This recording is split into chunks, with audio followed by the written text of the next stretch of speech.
Bonjour, mon nom est Sonia Beauregard. Bienvenue à Béarn.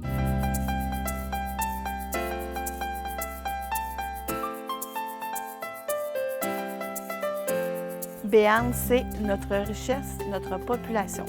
C'est ce qui est inscrit sur les panneaux d'entrée et de sortie du village parce que notre population, elle est très importante, elle est présente et elle est solidaire avec nous.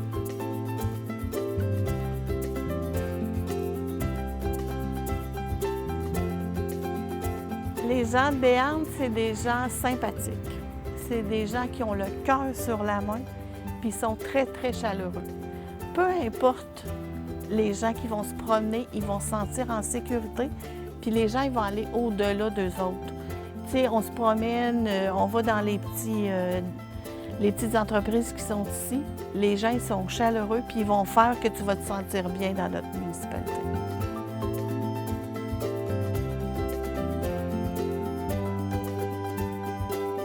Bienvenue à l'émission Chez nous. Aujourd'hui, on visite ensemble la municipalité de Béarn en compagnie de Sonia Beauregard. Bonjour Sonia. Bonjour Nadine. Sonia, aujourd'hui, malheureusement, le maire de la municipalité, M. Luc Lalonde, n'était pas disponible et il vous a tout simplement délégué pour faire ce travail-là.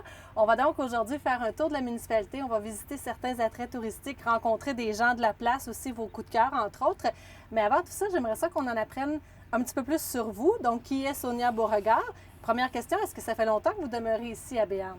Ça fait, je vous dirais, une quarantaine d'années. OK. Ouais. Et vous occupez un poste de conseillère? Oui, j'ai un poste de conseillère à la municipalité. Ça va faire bientôt 1 an, mais j'ai pris une petite pause parce que antérieurement, j'étais déjà conseillère. OK. J'ai pris une petite pause et je suis revenue parce que ça manquait. J'avais besoin de ça. Et en plus d'être conseillère, j'imagine que vous avez un métier aussi. Vous avez un emploi à temps plein? Ou... Oui, j'ai un emploi à temps plein. En fait, je suis gestionnaire dans le réseau de la santé pour notre CISAT, mais à Ville-Marie. OK. Donc, ça fait de ça 28 ans. Au niveau de votre poste de conseillère, est-ce que vous pourriez nous dire, par exemple, qu'est-ce qui vous allume là-dedans? Qu'est-ce qui a fait que vous vous êtes impliquée? Bien, j'ai toujours aimé m'impliquer dans la municipalité de Béarn, peu importe mon niveau d'implication, que ce soit dans les loisirs, que ce soit à la municipalité, que ce soit dans différents comités. J'ai toujours aimé participer à la vie de la municipalité de Béarn. Ce qui m'a retourné, en fait, convaincue à retourner, c'est qu'il manquait un poste au sein de l'équipe. Okay. Puis je trouvais qu'il y avait beaucoup plus d'hommes que de femmes. Fait que en blague, j'ai dit à ma collègue, je vais aller avec toi parce que tu es toute seule de femme. Fait que finalement, je suis rentrée dans l'équipe. C'est sûr que les dossiers que j'ai à cœur, c'est le dossier des ressources humaines au niveau de la municipalité. Puis, on touche un peu à tout, mais celle que j'aime beaucoup aussi, qui m'anime ou qui me fait que je suis toujours là, c'est le bien-être. Puis pourquoi on est là, la municipalité, pour les gens qui sont dans notre paroisse. Est-ce que, d'un autre côté, il y a des défis aussi dans cette implication-là? Énorme. Il y a beaucoup de défis parce que de moins en moins, on a de sous, de moins en moins, on a de support, mais la population, eux, ils veulent des choses. Oui. Puis avec raison aussi, puis on veut les garder dans notre municipalité. Fait que c'est un peu de jouer avec toutes ces sphères-là qui est de plus en plus difficile. Puis le manque de temps. Le manque de temps. Parce que, tu sais, souvent, on a des exigences du gouvernement ou peu importe.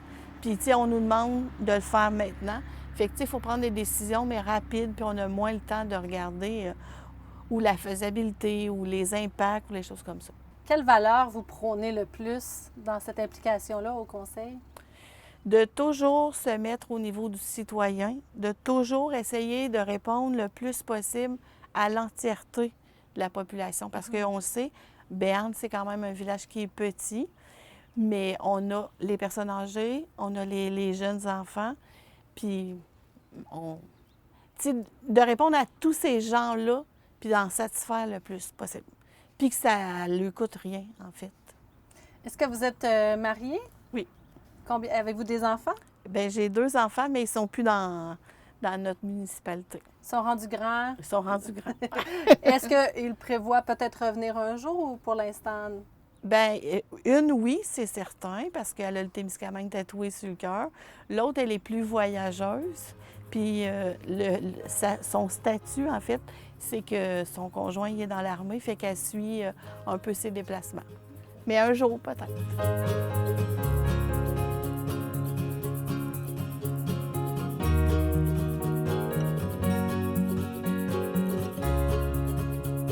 Qu'est-ce qui est unique à Béarn par rapport aux autres municipalités, peut-être au Témiscamingue? Les gens sont solidaires l'un envers les autres. Que ce soit un événement qui soit positif, que ce soit un événement plus difficile à passer, c'est la solidarité, Nadine.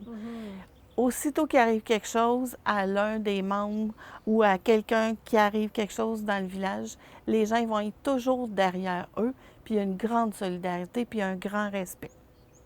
Qu'est-ce que c'est la plus grande force de Béarn? Sa plus grande force, c'est son écoute.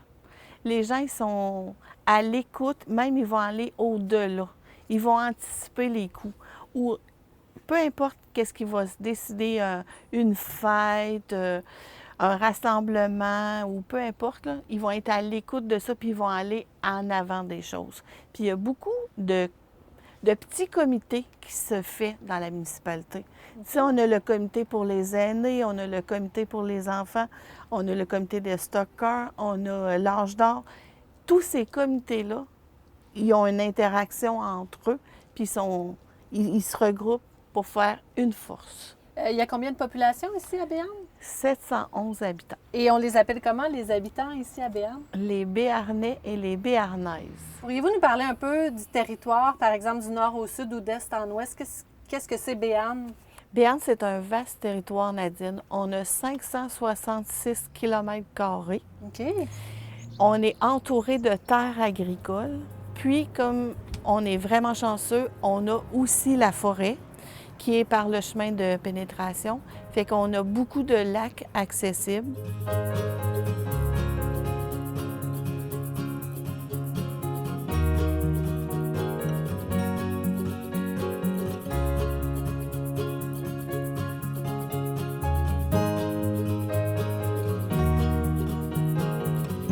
Sonia, on va faire ensemble un petit rappel historique, en fait, en résumé de Béarn. D'abord, quand Béarn a-t-elle été fondée? En 1896, il y a 2 colons qui sont partis de Saint-Côme qui ont décidé de venir s'installer ici, à Béarn.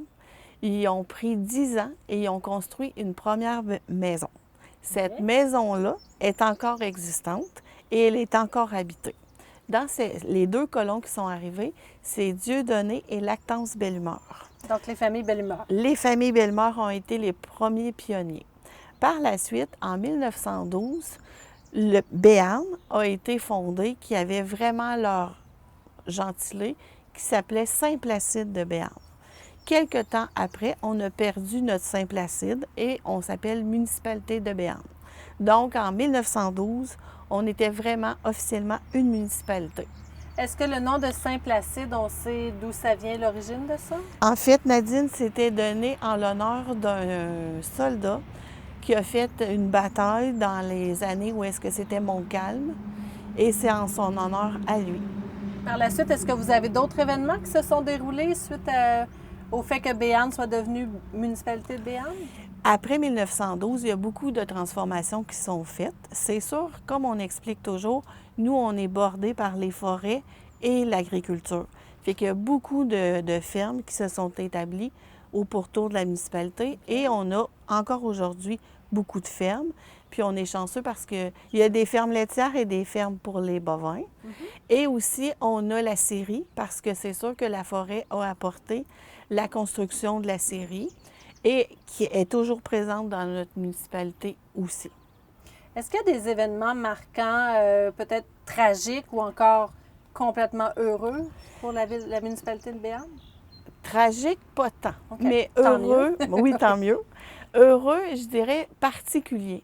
Nous, dans notre municipalité, on a eu un curé qui était là pendant beaucoup d'années. Beaucoup d'années. Il s'appelait le curé Lachapelle. Okay. Toi et moi, on ne l'a pas connu, Non, mais on en entend beaucoup parler parce qu'il était renommé pour faire des miracles. Fait que quand il y avait des sécheresses ou quand il y avait des grands besoins, les gens avaient une confiance terrible envers le curé Lachapelle. puis il exauçait le vœu. Il a toujours dit, aussi le curé Lachapelle, qu'il n'y aurait pas d'établissement qui vendrait de la boisson dans la municipalité. Et c'est arrivé. Et c'est ça, oui, c'est ça. C'est arrivé comme ça. Puis au niveau de la municipalité, qu'est-ce qui est aussi un peu comique, c'est qu'elle a toujours été très, très, très proactive pour la Saint-Jean-Baptiste. Les plus grosses Saint-Jean-Baptiste, Nadine, c'est ici que ça se fait à Béarn. Moins ces temps-ci, mais dans les années passées, là, puis même dans les années 50, là, les plus grosses municipalités, c'était Béarn qui fêtait la Saint-Jean-Baptiste.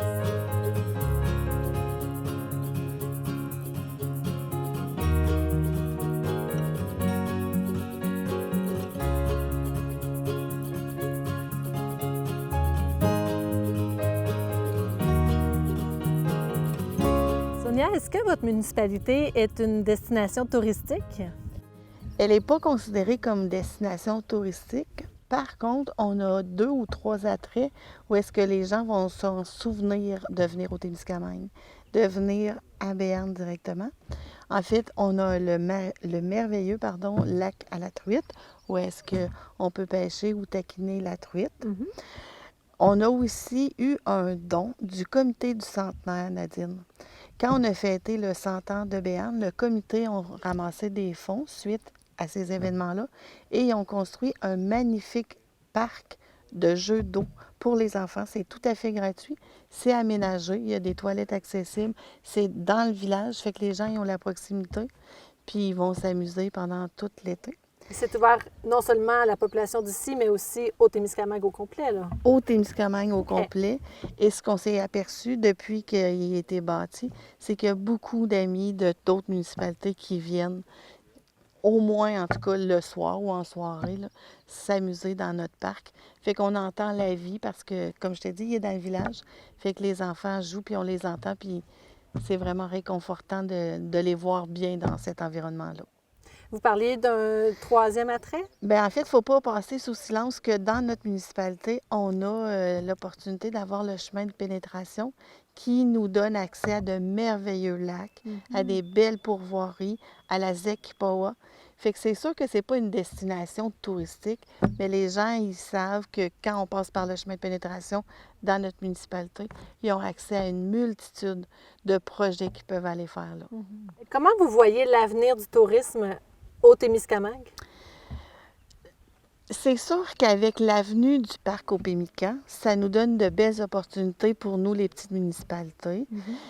Comment je la vois, c'est qu'il faut augmenter ce potentiel-là parce que nous, à Béarn, on ne l'a jamais vraiment exploité. On a commencé par le petit lac à la truite, mais il y a de belles possibilités, mais on ne l'a pas exploité. Mais avec l'avenue aussi des agents de développement qui nous supportent là-dedans, bien, de plus en plus, il y a des gens qui vont venir. Ça va valoir la peine, pas juste pour les festivals, mais pour le côté touristique. Puis comme je t'ai dit, la pêche, la chasse aussi beaucoup.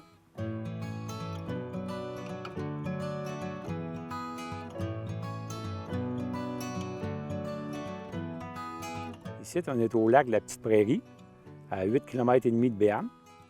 Ça, c'est un petit lac ensemencé, avec des terrains de camping. C'est un projet qui a débuté en 2002. On est venu visiter le petit lac le printemps. Après ça, on a demandé au ministère une permission d'ensemencer le lac. Mais ça, il y a eu beaucoup d'études qui ont eu lieu de 2002. De 2002, au printemps 2002, on a eu faire des études pour l'eau. De 2002 à 2005, le ministère a formé le lac, mais on a ensemencé à l'automne 2002 avec le ministère. Mais de 2002 à 2005, le ministère a formé le lac pour laisser reproduire la truite. Mais après ça, on est venu avec le ministère, mais la truite, elle ne se reproduisait pas bien. Puis là, on a fait des études. Puis là, on ne trouvait pas qu'elle frayait. Le ministère a fait le tour du lac. Là, on ne voit pas qu'elle fraye. Puis on a décidé de faire une frayère artificielle avec le ministère en 2005. On a avec un ponton, laver des pierres, mettre des pierres à l'eau, faire une frayère artificielle. Mais entre-temps, en 2002 et 2005, on a tout installé, le terrain ici. On a fait le quai flottant, on a fait la descente de bateau, on s'est ramassé des fonds, on a fait le chemin. Mais le lac était tout formé. En 2005, vu que la truite ne vivait pas bien, on a fait une frayère artificielle. Après ça, on a fait une étude avec le ministère de 2005 à 2007, d'hiver, on venait voir s'il y avait de l'oxygène dans le lac. Vu qu'il n'y avait pas bien... Mais la truite frayait. Ça avait m'effrayer dans notre frayère. Mais de 2005 à 2007, on a fait une étude, il n'y avait pas assez d'oxygène dans le lac. C'était la raison du pourquoi. Le pourquoi on n'a pas assez d'oxygène dans le lac. Là, on a fait un projet à filière avec le ministère. On a installé un aérateur solaire. Ça fait comme un gros aquarium. Le lac est rendu comme un gros aquarium. Il fait des ballons pour faire vivre la truite. Puis plus ce temps-là, la truite a frayi, puis elle vit. Puis là, elle commence à se reproduire, mais on ensemence à chaque année. Qui s'occupe justement de l'ensemencement? C'est le comité. Puis avec Foresterie Largbé, Foresterie de Béarn, nous font une grosse taille. Mais chaque année, on ensemence, on vend des cartes de membres. OK. Le monde, on vend ça dans les commerces, on vend des cartes de membres. Puis les cartes de membres servent pour ensemencer le lac. Et l'entretien. Ce sont les membres par la suite qui peuvent venir pêcher ou oui, c'est ça ouvert? Prend une carte de membre pour avoir accès à venir à la pêche. Donc, expliquez-nous qui on peut contacter, où est-ce qu'on s'informe là, pour pouvoir devenir membre ici? Souvent, les cartes de membre, on vend des commerces de Béarn, souvent des commerces de Ville-Marie. On vend des cotons, au Marouet puis Béarn. OK. Le monde y achète les cartes ou ceux des membres non en vente. Est-ce que vous avez une idée du nombre de truites, par exemple, ou du montant investi dans le lac ici? Oui, en frais de truite, on a mis quasiment 30 000 truites. On a ensemencé dans le lac au cours des années, en moyenne 2 000 truites par année. Puis en montant de 175 000 en frais d'infrastructure qu'on a investi à faire le chemin, le quai flottant, le système solaire, à ramasser des fonds, des cartes de membres, à faire des activités. L'environnement Tembec et Caisse Populaire nous ont aidés. Qu'est-ce que vous diriez à la population pour les inciter à devenir membres et à participer à cet attrait touristique de Béarn? Bien, je trouve que c'est vraiment familial, puis les enfants peuvent pêcher sur le quai, c'est dans une belle place, puis le monde vient de faire du kayak. Puis, moi, je pourrais dire ça, c'est unique en son genre au Témiscamingue. La truite mouchetée, puis on a de la truite d'arc-en-ciel, si vous oubliez de le spécifier, dans le lac, c'est unique. Si on pourrait si on aurait plus de membres, on pourrait l'ouvrir à l'année si on voudrait, hiver comme été. Vu que là, on n'a pas assez de membres, on peut mettre un certain volume de truites. Mais si on avait beaucoup de membres, on pourrait l'ouvrir quasiment à l'année, on aurait le droit, vu que c'est nous autres qui le gèrent. Donc, c'est un secret bien gardé. Maintenant, ça va être un endroit bien connu. J'aimerais bien ça.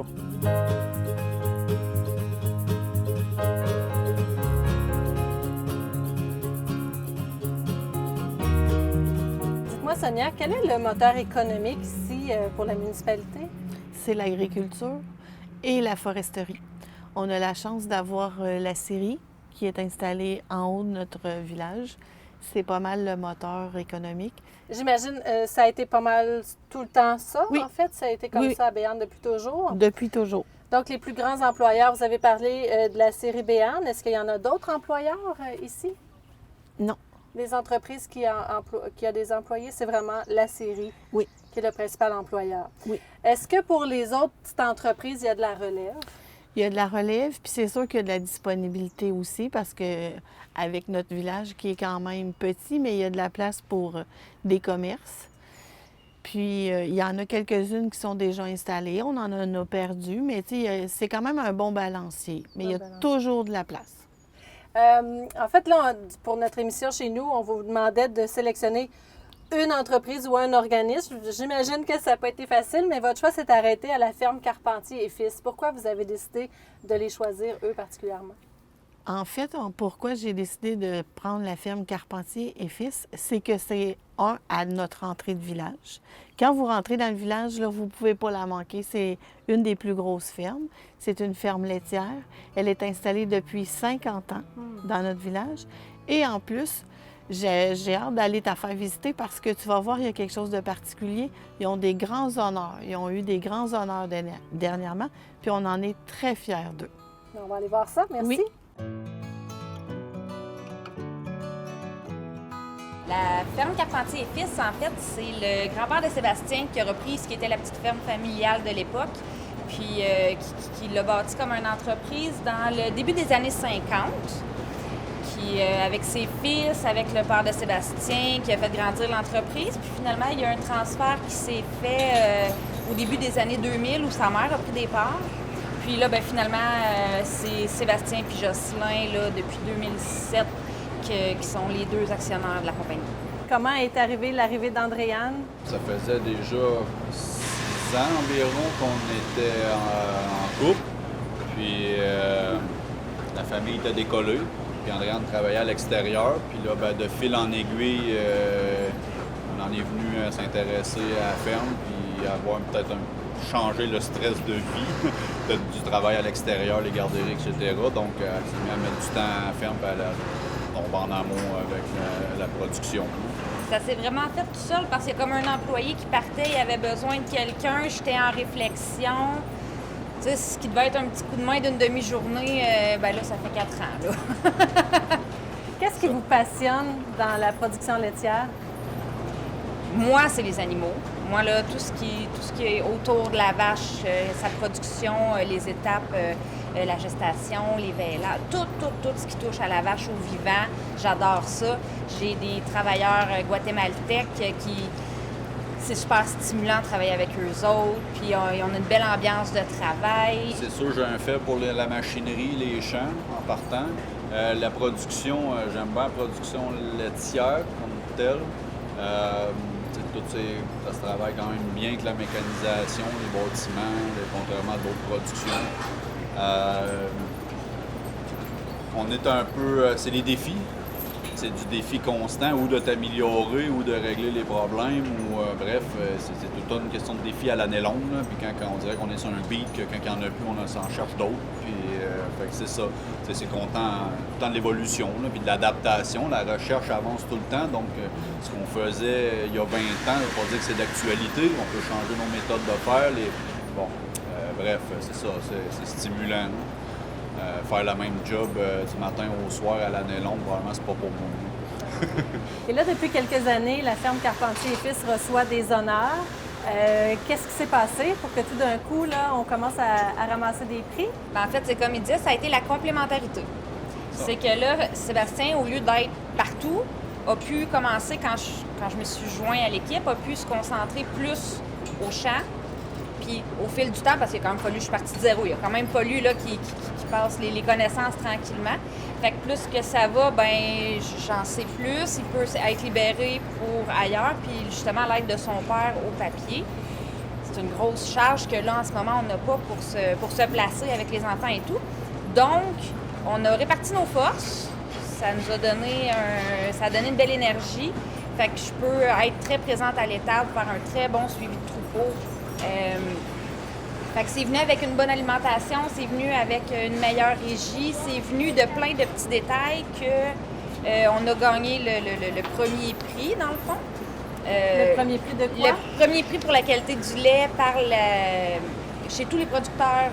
En fait, c'est qu'on ne s'inscrit pas à ces concours-là, c'est qu'automatiquement, à chaque cueillette de lait qui se fait aux 2 jours à la ferme, un échantillon est pris. Puis cet échantillon-là sert à faire, entre autres, nos paies, parce qu'on a, les composantes du lait, que ce soit le gras, la protéine, l'urée, toutes les choses qu'on a besoin de savoir. Et l'autre partie, c'est le volet qualité.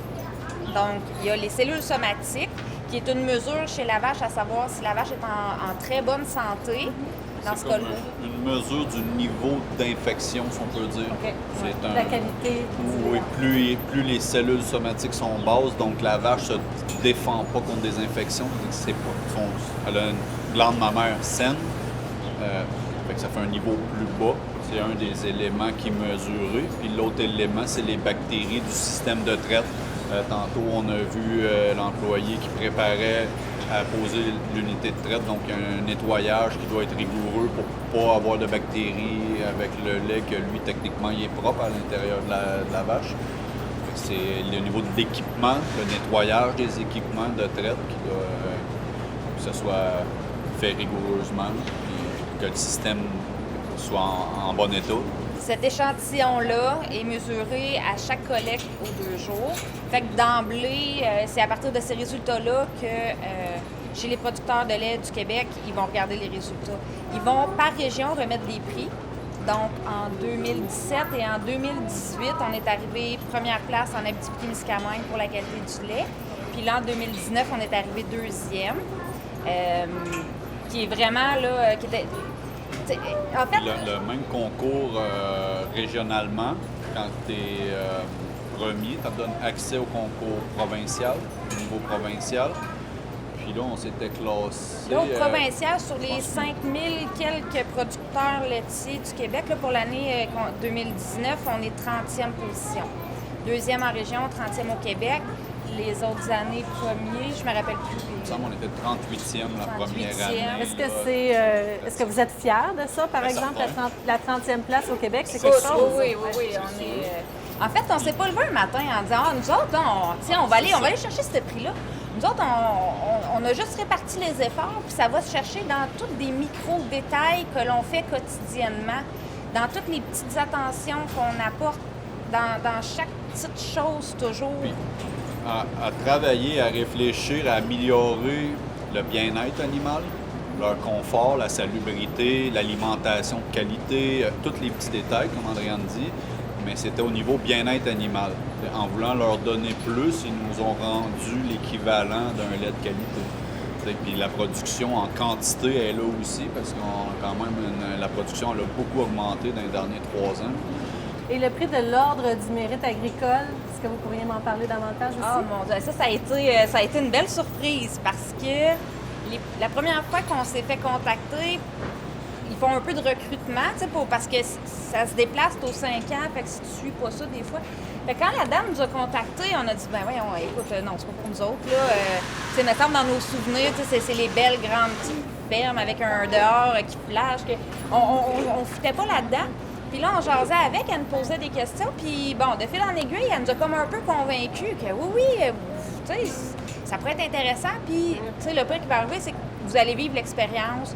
Tu sais, il y a des juges qui viennent, il y a des commentaires qui sont apportés, ils vont relever vos points forts, vos points faibles, en fait, points améliorés. Bon, fait qu'on s'est dit, bon, pourquoi pas? Pourquoi pas? Fait qu'on s'est rendu, on a fait la démarche, puis on s'est rendu au gala, puis on est comme tombé en bas de notre chaise quand on a eu notre position, là. Pour la région ici, en fait, oui, pour la région ici, on est arrivé 2e. Il y avait des entreprises formidables, des gens qu'on connaît, qu'on voyait passer leurs vidéos, puis on s'est dit, hey, wow, hey. Colin, 2e, tu sais. Encore là, c'est une tape dans le dos, un prix comme celui-là? Oui, une bonne. Une bonne. Parce que dans le fond, le mérite agricole, c'est un peu comme l'ultime en agriculture. On était, tu sais, il y avait une miellerie, il y avait des serres, la production de serre qui avait gagné. C'est toute production confondue. C'est un concours, oui, c'est comme une plus haute marche, on peut dire, mais en même temps, c'est une évaluation générale. Et il évaluait autant au niveau des finances, au niveau des registres de champs, au niveau des champs comme tels, des pratiques utilisées, au niveau du bien-être animal, au niveau de la production de lait, il évaluait la machinerie, si elle semble être propre, à l'ordre entretenu, si elle est dangereuse, parce qu'il y a beaucoup de machinerie, s'il manque des gardes, etc., c'est dangereux, donc ça fait partie de la sécurité à la ferme. C'était un des points qui était évalué. Fait que donc, tu sais, finir 2e, on s'est dit encore du travail à faire, sauf qu'il y a quand même beaucoup de faits pour pouvoir se démarquer. Et pourquoi pensez-vous que la ferme Carpentier et Fils est importante pour la municipalité de Béarn? Je pense qu'on fait partie du dynamisme. Je pense que ça va dans les deux sens, là. Tu sais, dans les premiers qui nous ont félicités, il y a eu la municipalité qui prenne le temps de... on a toujours une belle relation avec les équipes, quelles qu'elles soient. Puis tu sais, ça fait beau. Les gens arrivent à Béarn, il y a des beaux champs, que ce soit nous ou nos collègues en agriculture. C'est quand même un village agricole. Il est entouré de belles fermes. Il n'y a pas juste la ferme Carpentier. Il y a beaucoup d'autres belles fermes autour du village. Tout le monde travaille aussi fort. Les concours, tout ça, il faut juste s'inscrire. En fait, oui, on s'est classé, mais tout le monde peut s'inscrire. Puis je suis sûr que toutes les autres fermes du coin peuvent réussir, eux aussi, à obtenir des prix semblables. La qualité du lait, c'est quand même, ça demande beaucoup de rigueur. Ça demande de mettre en place des actions tous les jours, soir et matin, ou 3 fois par jour, comme on montrait les fois, 3 fois par jour. Donc, il y a bien des étapes qui se répètent pour avoir une rigueur constante. Mais c'est accessible un peu à tous si on met les actions en place, puis on s'en fait comme un peu un but. Je ferai une parenthèse, moi, par rapport au prix pour que les gens se situent. le comment moi je me vois pour que les gens qui sont pas tant du milieu se fassent une image, là, je vois ça un peu comme une compétition athlétique, là, soit on va dire de la natation. Tous ceux qui sont là, c'est déjà les meilleurs. Bon, fait avec les normes, avec tout ce qu'on a respecté, les fermes québécoises sont déjà un bassin des meilleurs. Puis nous, ce qu'on a eu, c'est le petit millième, là, la petite différence qui fait qu'on est au-dessus. Puis on est super content que ça nous apporte une visibilité au milieu. Mais on en profite toujours pour dire merci de nous féliciter, on a travaillé fort, on est content. Mes voisins, mes collègues, les 5000 autres fermes du Québec font la même chose. C'est le bassin des meilleurs parce que pour rester dans le bassin, on a une quantité de normes à respecter pour offrir un produit de qualité uniforme pour que le consommateur... Puis en fait, les normes sont basées sur les demandes des consommateurs. Parce que dans le même verre de lait, il y a un peu de lait de toutes les fermes autour du village. Hein? C'est ça. On est tous régis par les mêmes normes de qualité de base. C'est sûr qu'on peut s'améliorer, aller un peu plus haut que la norme minimale, mais ça reste que les normes minimales ils ont été quand même ajustées dans les dernières années, que les produits qu'on produit, tous les producteurs, c'est du top qualité. Là.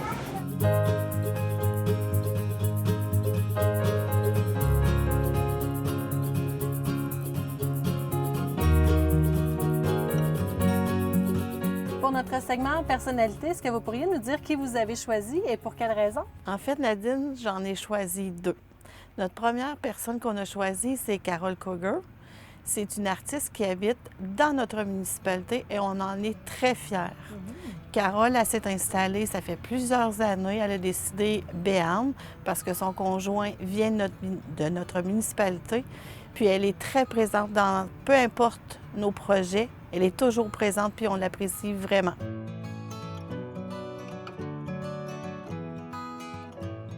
Qu'est-ce que vous aimez de la municipalité ici?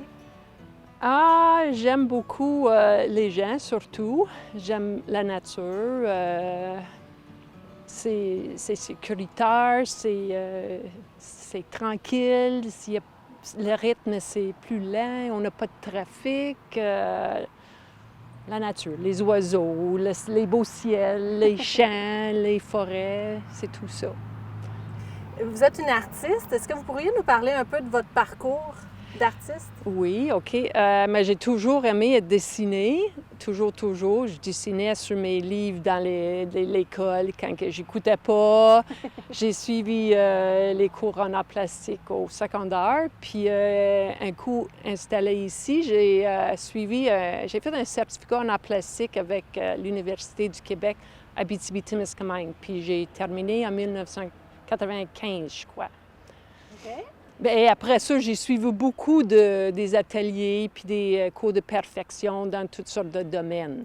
Est-ce que vous êtes une artiste peintre seulement? Est-ce que c'est votre seul style? C'est plus sculpture. Bien, j'ai commencé plus sculpture. Okay. Pendant mon certificat, j'ai découvert la sculpture, surtout avec l'argile. Puis pour plusieurs années, c'était sur mon parcours d'être sculpteur. Puis à un moment donné, là, je suis plus peintre. Okay. Ouais. Qu'est-ce qui vous inspire?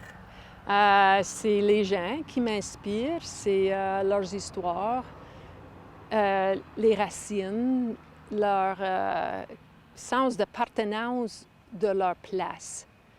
Puis je pense que c'est peut-être à cause de ma vie que je suis revenue à Béarn, jeune mariée, je ne parlais pas le français, puis il fallait que je m'installe au nouveau, puis c'était comme quelque chose de spécial, intéressant, mais spécial, difficile au début, mais un coup installé, j'ai comme adopté le Béarn comme chez nous. Mais ça m'intrigue les gens il y a beaucoup de gens que leurs grands-parents sont nés ici, leurs parents sont nés ici, sont ici, puis leur sens de vraiment appartenir d'une municipalité, d'un lieu, puis vraiment faire partie de ça, je trouve ça vraiment intéressant. Ça me touche vraiment, j'aime ça. Et on vous a sélectionné, en fait, on vous a demandé de créer une sculpture que l'on voit ici derrière vous. Parlez-nous-en davantage. Donc, pour quelle occasion vous avez fait cette sculpture-là? Oui, c'était pour le centenaire de Béarn. J'étais approchée si je serais intéressée de faire quelque chose pour Béarn, pour le centenaire. J'étais vraiment honorée. j'étais touchée, wow, qu'ils me fassent confiance. C'était comme gros pour moi. C'était une œuvre importante pour représenter le village puis le centenaire, que c'était vraiment important. Donc, on vous a donné tout simplement le thème, quelque chose qui représente le village, ou on vous a imposé une Non, image? il n'y avait rien d'imposé. OK. Il m'avait suggéré des choses d'autres œuvres qu'il avait vues ailleurs, faites en métal, puis abstrait un peu, puis j'ai joué avec ces idées-là, mais ça me touchait pas. C'était pas moi faire ça. Puis là, j'ai fait une petite sculpture comme ça, mais en argile, puis là, j'ai montré ça. Est-ce que vous me permettez que je fasse ça au lieu? Puis ils ont accepté tout de suite. OK. Et on voit un couple qui tient avec un bébé. Est-ce que ce couple-là s'est inspiré de quelqu'un en particulier? Pas consciemment, mais peut-être moi, quand que je suis arrivée à Béarn. Mais pas vraiment. C'était juste des nouveaux arrivants, comment ils regardent les villages, sont contents, sont fiers, ils ont du courage, ils commencent une nouvelle famille, puis c'est tout ça. Et en plus, son emplacement ici, tout en haut du parc du Centenaire, donc le couple a vraiment une vue sur le village. Oui, Je pense que tout ça aussi, ça a été pensé. Oui. Félicitations, Absolument. Madame Kruger, c'est vraiment magnifique et merci pour cet entretien. Ah, même, ça me fait plaisir.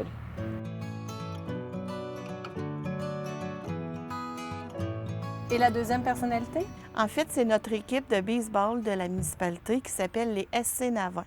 Nadine, l'équipe, depuis l'instauration de la Ligue de baseball au Témiscamingue, fait partie de notre municipalité, est très présente pour notre municipalité et on a la chance qu'ils sont grands champions depuis 10 ans. Wow. Je vais vous inviter à aller rencontrer tantôt le représentant de cette équipe-là. On va aller jaser avec lui.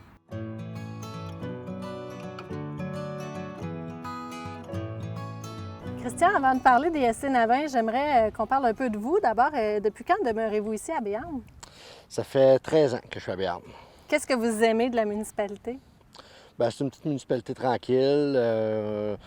Généralement, on peut laisser nos enfants jouer dehors sans être trop inquiets, donc c'est assez rassurant de ce côté-là. Vous vous impliquez aussi, vous êtes conseiller au conseil municipal. Pour quelle raison vous avez décidé de vous impliquer? Bien, parce que c'est plus facile d'être... J'aime mieux faire partie des décisions que de les subir puis à la limite de les contester. Hein? C'est facile toujours contester, mais j'aime mieux être assis à la table des décisions plutôt que de les recevoir. Donc, vous êtes ici aujourd'hui pour nous jaser des SC Navin, qui est en fait une personnalité du village que Mme Beauregard a voulu nous présenter particulièrement. D'abord, qu'est-ce que c'est les SC Navin? Bien, c'est une équipe de softball qu'on a formée il y a maintenant 15 ans. Mais en fait, c'est notre 16e année cette année. Donc, avant tout, c'est une gang de chums. On s'est regroupés, on a fait une équipe de balle avec ça, puis des amis qui se sont greffés à nous autres pour compléter, parce qu'on prend de l'âge, donc les plus vieux se retirent, on embarque les plus jeunes. Mais c'est ça, c'est notre 16e année là, cette année là, dans la Ligue de softball. Et le nom SC Navin, est-ce que vous connaissez l'origine de ça? Oui. C'est une histoire de gaucho. OK. Est-ce que c'est la comptable à la télévision? Pas tellement. Pas tellement. Donc, le mystère demeure tout simplement. Il faut s'en parler en privé si on veut le savoir? C'est une légende urbaine qu'on raconte seulement aux initiés. D'accord. Donc, vous me disiez, au niveau de l'équipe, ce sont des amis, est-ce que c'est seulement des gens de Béarn qui composent l'équipe? Non, on a des gens d'un peu partout. Au fil des années, on avait des gens qui habitaient à Béarn, qui sont déménagés ailleurs, des gens d'ailleurs qui sont déménagés à Béarn par la suite. Donc, on a des gens d'un peu partout dans notre équipe. Et là, il y a quelque chose de particulier avec les SC Navin. Vous êtes champion depuis de nombreuses années. Parlez-nous un peu de ce fait-là, des champions SC Navin. Bien, en fait, c'est qu'on a été champion de la Ligue là, pour 14 ans consécutifs. Malheureusement, l'année dernière, on a échappé la finale, ce qui nous aurait fait une 15e de suite. Mais à 14 de suite, là, je pense qu'on est quand même fiers là, de ce qu'on a fait. Là. Qu'est-ce que les SC Navin apportent à la municipalité de Béarn, selon vous? Bien, c'est qu'avec le temps, vu que c'est nous qui jouons nos parties locales ici, bien, on s'est comme approprié le terrain. Fait que tout ce qui est l'entretien du terrain, le grattage, mesurer les buts, placer ça, quand on a besoin d'équipement ou quoi que ce soit, c'est nous qui fait les demandes. Donc, vraiment, c'est notre résidence secondaire. Comment se passe l'entraînement? Quand on devient un SC Navin, qu'est-ce que ça implique au niveau de l'entraînement? En fait, à notre niveau, il n'y a pas vraiment d'entraînement. Donc, on joue pour s'amuser, puis ça donne qu'on est une bonne gang, puis on est quand même relativement bon à travers de ça, fait qu'on se débrouille bien. Si je vous demandais votre plus beau souvenir en lien avec les SC Navin? Toujours dans les souvenirs qui se racontent, évidemment. Je pourrais parler des fois qu'on organise un tournoi ici à toutes les années. Cette année, justement, en fin de semaine, ça a été notre 16e tournoi qu'on organisait ici. Puis on a eu la chance de le gagner à 4 occasions, donc contre des équipes, souvent soit des équipes locales ou des fois des équipes de l'Abitibi, Val-d'Or, la Sarre qui venait ici. Puis on a eu l'occasion de le gagner 4 fois là, devant nos spectateurs. Merci beaucoup d'être des fiers représentants de la municipalité. Merci.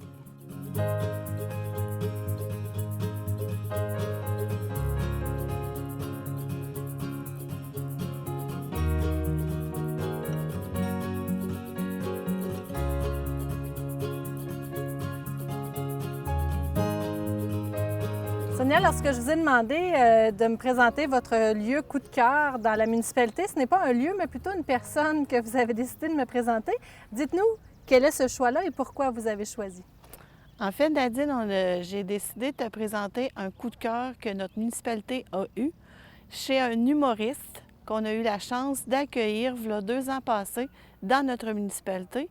Il est venu dans le cadre de l'émission Comédie A. Fait qu'il a passé 2 belles journées avec nous. Il a connu comment on était, nous, les Béarnais, Béarnaises, et mutuellement, on a eu un coup de cœur ensemble. On a tombé en amour avec Olivier Martineau. Et Olivier a un petit mot pour vous. Salut, c'est Olivier Martineau. Je ne sais pas si tu me reconnais, l'humoriste. Je suis là aujourd'hui pour te parler de Béarn, ce village extraordinaire dans une région fantastique, où les gens sont chaleureux, qui ont le cœur gros comme les mouches de par chez eux. C'est une place fantastique où j'ai eu le plaisir de séjourner pendant mon passage comédie sur mesure. C'est vraiment extraordinaire. Oublie Venise, oublie Disneyland. Cette année, c'est à Béarn que tu prends tes vacances. En tout cas, ici dans ma gang, on est tous d'accord pour dire Béarn, c'est fantastique. Hein? Hein?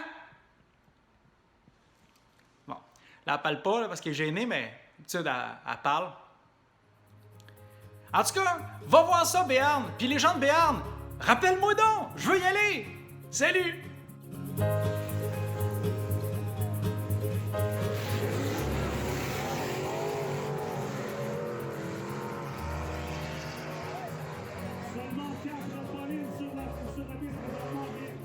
Pour la section événements de l'émission Chez nous, vous avez choisi de nous présenter les courses de stock-car qui se déroulent à chaque année en juillet ici à Béarn. Est-ce que vous pourriez nous expliquer d'abord comment ça a débuté, ces courses-là? Nadine, ça a débuté il y a quelques années passées par une 8-9 personnes qui étaient crinquées des courses. La majeure partie étant des coureurs et des coureuses. Et vous en faisiez partie? Oui. OK. On s'est assis dans un salon avec une bonne bière, puis on a été sollicité par un autre, la Verlechère, qui voulait se délester de la 2e partie de leur course. Okay. Et ils nous ont dit, est-ce que vous seriez intéressés? Parce qu'ils savaient qu'on avait beaucoup de coureurs à Béarn. Fait que finalement, on s'assit devant une bonne bière et on a discuté. Et à 2 mois à peu près, on a bâti cette magnifique piste-là pour faire des courses. Il y a eu beaucoup d'embûches ou puisque ça a pris 2 mois, c'est que vous étiez... Non, on était crinqués, sur tous les sens du terme. Okay. En fait, la première chose, c'est qu'on a été s'asseoir avec la municipalité. On leur a demandé le partenariat parce qu'évidemment, il fallait avoir un terrain. On ne pouvait pas faire ça en arrière d'une maison. Et l'emplacement ici était réservé pour mettre des nouvelles maisons. Okay. Mais il n'y en avait pas tant, puis c'est pas... Il y avait d'autres possibilités, fait que la municipalité ont été très généreux avec nous autres. Ils nous prêtent le terrain. Fait que ils ont comme dit, prenez le terrain, aménagez-le, on est là pour vous supporter, puis c'est comme ça qu'on a commencé. On a été chercher d'autres partenaires parce qu'il fallait la bâtir. Fait qu'on a été chercher plein de gens pour nous aider à ce que ça fonctionne. C'était très sommaire la première année, mais ça a fonctionné, puis on a eu une belle réponse des coureurs aussi. Est-ce qu'encore aujourd'hui, la municipalité est partenaire avec cet événement-là? Oui, beaucoup. Quel est son rôle? En fait, elle nous donne du temps au comité. Quand on a besoin de faire de l'aménagement, quand on a besoin de faire des petites réparations. La fin de semaine comme telle, on a beaucoup besoin d'elle parce qu'on a toujours des petites demandes de dernière minute, soit en machinerie ou aller chercher certaines choses. Ils vont nous donner du temps. Pas nécessairement d'argent parce que c'est pas ça qu'on a besoin, mais ils nous donnent du temps. Fait que c'est une très, très belle collaboration. Puis en échange, le comité aussi, parce qu'au fil des années, il ne faut pas se le cacher, le comité est venu à bout d'avoir un peu de profit parce que la réponse est là. Les gens sont là, les amateurs sont là, les coureurs sont là. Fait que nous, de cette façon-là, bien, à la fête de Noël pour les enfants, on contribue pour la fête de Noël à la municipalité. Est-ce que vous auriez une anecdote ou un événement particulier qui s'est passé à travers les années au Stock Car? Oui, la plus belle anecdote que je me rappelle, c'est une fin de semaine, il y a un grand-père, il y a un père et le petit-fils qui ont coursé dans la même course. OK. C'était de toute beauté et il y avait un taux d'adrénaline, c'était palpable. Cette fin de semaine-là, les gens viennent s'asseoir, qu'ils soient dans les estrades, qu'ils soient en train de courser, il y a une adrénaline, il y a une frénésie, puis tout le monde veut gagner parce que c'est à Béarn. Puis toute la génération était sur la piste avec les spectateurs. C'était de toute beauté. Puis finalement, c'est le grand-père qui a gagné. C'était vraiment beau.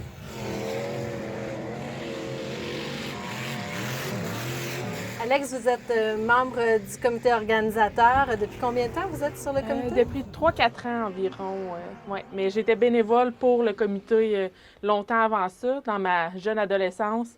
Puis rendu à l'âge adulte, j'ai décidé d'embarquer dans le comité quand il y a eu une place, dans le fond, qui s'est libérée. Qu'est-ce qui vous attire dans cet événement-là particulièrement? Le côté compétition des courses, l'action que ça apporte dans le village, l'action que ça apporte sur le terrain ici, toute l'ambiance familiale, amicale qu'il y a dans les spectateurs pendant les courses, c'est vraiment des choses qui sont le fun. Puis c'est tout un thrill à vivre pendant la fin de semaine. Donc, parlons-en. Quand ça a lieu et expliquez-moi qu'est-ce que c'est l'événement pour quelqu'un, par exemple, qui n'a jamais vu cet événement-là. Les courses, c'est dans le fond des autos qui tournent en rond pour arriver premier. Ils ont entre 8 et 10 tours à faire, dépendant des courses. C'est par catégorie d'auto. On parle de 4, de 6, de 8 cylindres, de 8 cylindres modifiés. C'est des catégories différentes, donc c'est une compétition entre chaque catégorie. Okay. Il y a une dizaine de chars par course, excepté aux modifiés où il y a moins d'autos. C'est des plus gros véhicules, c'est des véhicules plus forts aussi, fait que c'est une compétition qui est très enlevante pour les spectateurs. C'est souvent les ceux où on n'entend pas de musique, pas de son, pas rien, pour vraiment bien vivre cette course-là. Là. On parle donc de la deuxième fin de semaine du mois de juillet? Oui, c'est environ dans ces eaux-là. Notre date, elle change d'une année à l'autre en fonction des congés fériés qu'il y a avant. Là. Selon vous, qu'est-ce que ça apporte à la municipalité de Béarn, un événement comme celui-ci? Ça apporte beaucoup de gens dans le village, ça apporte une belle visibilité, ça apporte aussi tout le côté familial que le village offre parce qu'on a un parc du Centenaire qui est pas loin, on a un beau parc aussi en haut, fait qu'il y a beaucoup de gens. De plus en plus, on voit des roulottes venir s'installer pour le week-end, ce qu'on voyait peu il y a plusieurs années, mais maintenant, les gens viennent s'installer pour la fin de semaine et c'est de plus en plus en demande, c'est très familial, donc c'est bien pour le village. Et comment l'événement fait-il pour se renouveler à chaque année? C'est sûr qu'on garde les formules gagnantes. On est un nouveau comité. Je suis la plus vieille dans le comité, ça fait 3-4 ans que je suis là. Les autres, il y en a des nouveaux qui sont arrivés l'année dernière. Sinon, on roule depuis 2-3 ans avec un nouveau comité. Donc, on garde la formule gagnante, la préparation que les vieux, comme on aime dire, ont fait. Et on essaye d'améliorer. Comme là, on améliore notre électricité, on va améliorer notre cabane. Nos toilettes, dans le fond, on veut faire une section allaitement à table à langer parce qu'il y a beaucoup de familles, c'est beaucoup en demande. Donc, c'est des petites améliorations comme ça qu'on essaye de faire. On écoute ce que nos participants disent, ce que nos spectateurs disent aussi pour essayer vraiment d'améliorer nos courses et de s'assurer que ça continue, dans le fond. Et il est question aussi, j'ai entendu entre les branches qu'il y aura peut-être possibilité d'association ou en fait de faire un parcours de stock-car dans la région?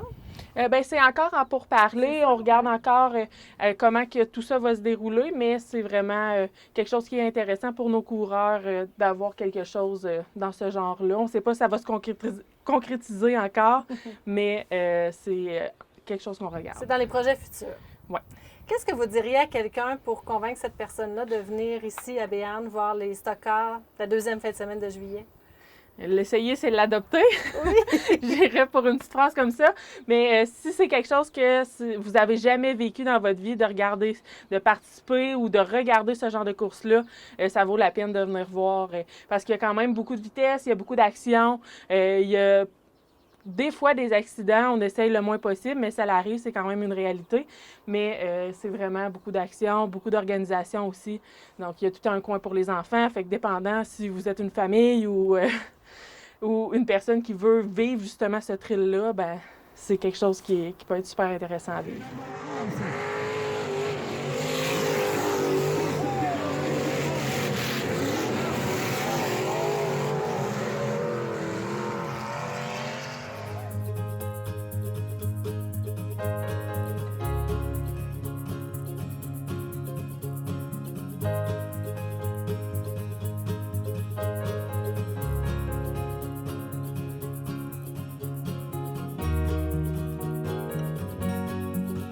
Les grands enjeux pour la municipalité de Béarn, Nadine, c'est d'être capable de garder nos gens dans la municipalité et d'en accueillir.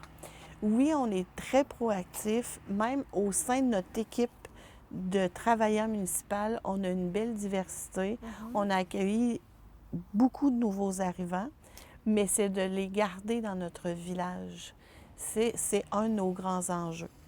L'autre enjeu, c'est aussi d'essayer de faire plus avec moins.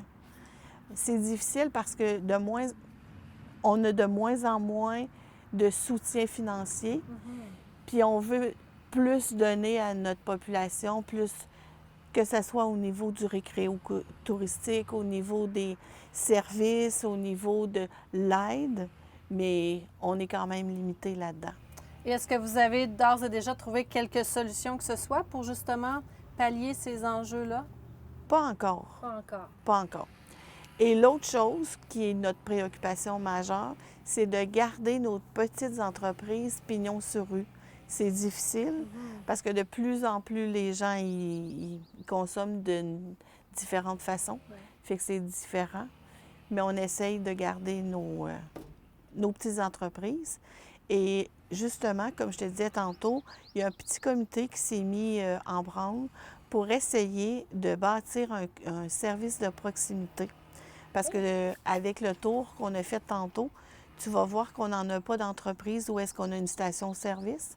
Fait qu'il y a un comité qui s'est créé, puis on va essayer de faire différemment en mettant un service de proximité, donc une station-service autonome ou, en tout cas, C'est en travail présentement? Oui, c'est sur la table à dessin. OK.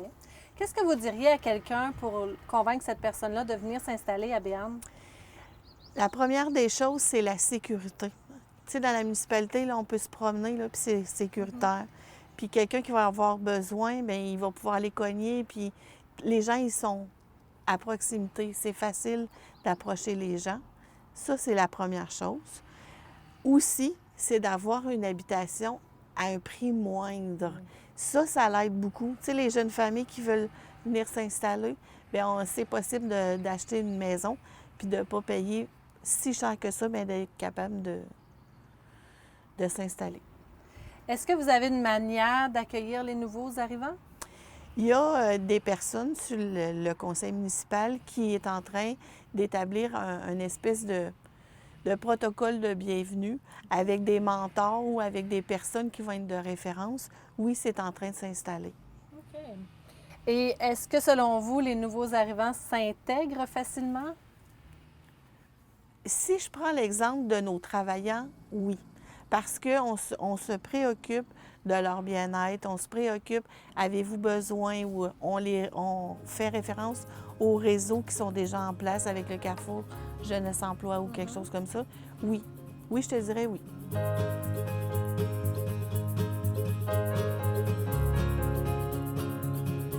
Quels sont les projets que vous entrevoyez pour le futur pour Béarn? Les projets, Nadine, en fait, c'est le service de proximité. On veut on veut essayer d'implanter une nouvelle façon pour garder nos gens à la municipalité, c'est-à-dire le service d'essence, peut-être une petite mini-épicerie, un endroit où est-ce que les gens pourraient se rassembler, aller prendre un petit café, échanger, supporter, les choses comme ça. Ça, c'est un de nos gros projets qui est sur la table à dessin. Le deuxième, c'est on a bâti un garage municipal pour essayer de regrouper tout l'équipement de la voirie, les choses comme ça. Ça, c'est notre deuxième. Ça va se terminer bientôt, celle-là. L'autre, c'est de continuer avec les gens des autres municipalités à faire des offres de services, mais jumelées. En fait, on a présentement deux jumelages qu'on a fait avec d'autres municipalités au niveau de l'entente en eau. Entre autres, c'est un exemple. On s'associe, puis on essaye de donner le meilleur à tout le monde avec les gens qu'on a sur notre municipalité. Mais exemple, si moi j'ai l'expertise d'un technicien en eau, si je suis capable de l'en faire profiter à une autre municipalité, fait qu'on se regroupe comme ça. C'est pas mal les grands enjeux. Puis sur notre table à dessin, le travail. J'imagine qu'au conseil, ça travaille fort. Oui, ça travaille fort. Ça demande beaucoup d'implication de ce côté-là pour les projets futurs? Bien, en fait, on a la chance d'avoir une DG qui lead ce projet-là. Okay. Elle fait beaucoup de recherches, elle nous alimente. C'est sûr qu'on se rassemble au moins une fois par 2 semaines.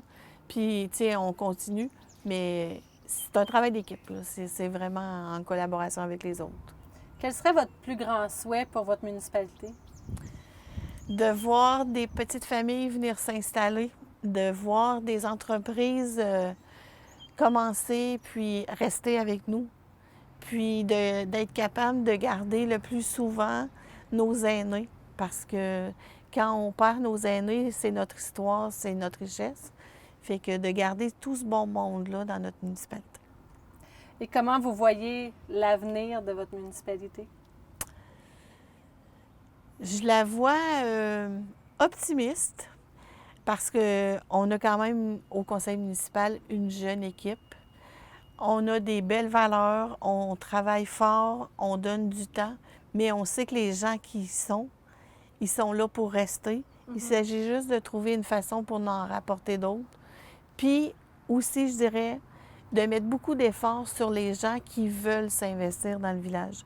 Nos différents comités, bien, c'est de les supporter puis d'être avec eux autres en collaboration. Rappelez-moi en terminant, qu'est-ce qui est indiqué sur l'affiche à l'entrée du village? Notre richesse, notre population. Je pense qu'on peut être d'accord. Après une journée passée ici, c'est vraiment la population qui est la richesse. Merci beaucoup, Mme Beauregard, pour cette belle journée passée à Béarn. Merci, Nadine.